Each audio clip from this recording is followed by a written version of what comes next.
Hello everyone, hope you're all safe and well. Today I'm going to read you a story called One Snowy Night.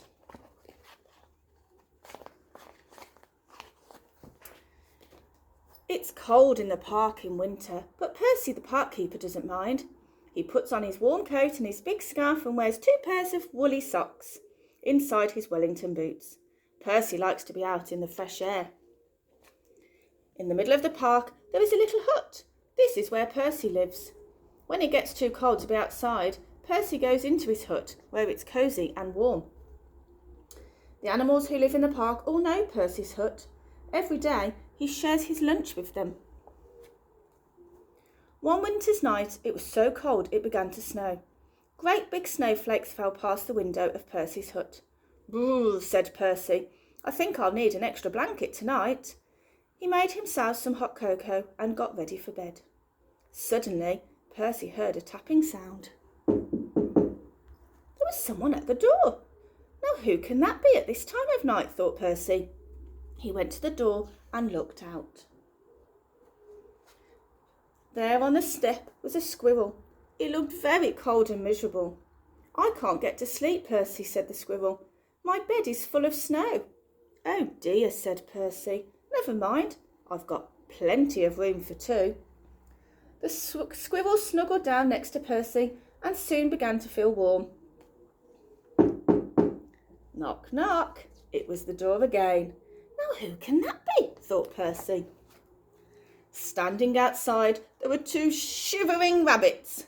"It's freezing," said one rabbit. "We're frozen," said the other. "You poor thing," said Percy. "Come in and warm up." The rabbit squeezed into the bed next to Percy and the squirrel. There wasn't much room. "Could you face the other way?" Percy asked the squirrel. "Your tail is tickling my nose." Knock, knock. "Oh dear," said Percy. "Now there's someone else at the door." It was Fox. Looked very cold and hungry. "Can I come in too?" he asked. Percy scratched his head and thought for a minute. "Well, if you promise to behave," he said. "I promise," said the fox, and he squeezed into the bed next to all the other animals. Bump! Oops! The squirrel fell out. "Who did that?" asked the squirrel crossly. Knock, knock, knock. "Good gracious," said Percy. "It's the door again." This time Percy had quite a surprise. There on the step was a badger, 2 ducks, a hedgehog, and a whole family of mice. They all wanted a bed for the night. Poor old Percy and poor old Percy's bed. The animals pushed and shoved and rolled around the bed, but there was just not enough room for them all. Soon the bed covers ended up in a big, tight ball. Then, bump! The covers rolled right off the bed and everybody fell onto the floor. "Oh dear," said Percy. "This won't do at all. My bed is just too small." Suddenly one of the mice pricked up his ears. "What's that noise?" he squeaked. Everyone listened hard. Now they could all hear it. There was some scratching, tapping. It seemed to be coming from underneath them. "There's something moving under the bed," whispered Percy. The animals looked frightened, and the mice all squeaked at once. "Oh dear, what can it be? It might be a monster, with fierce claws and sharp teeth." The noise grew louder and louder. Then one of the floorboards began to move. "Look out! It's coming up through the floor." Suddenly there was a loud creak. "Help!" cried the animals, and they all ran to hide. But Percy wasn't frightened. He started to chuckle. He laughed out loud. A small dark head was sticking up through the floorboards.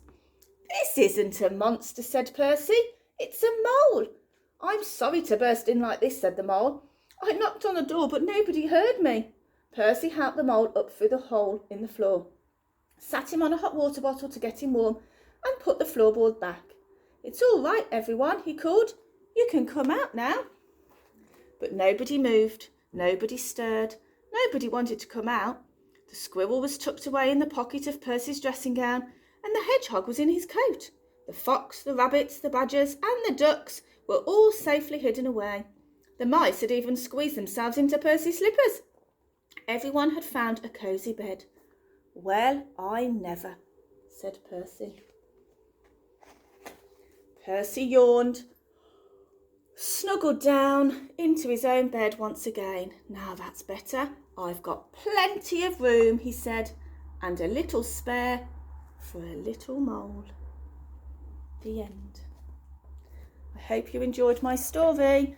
Thank you for listening.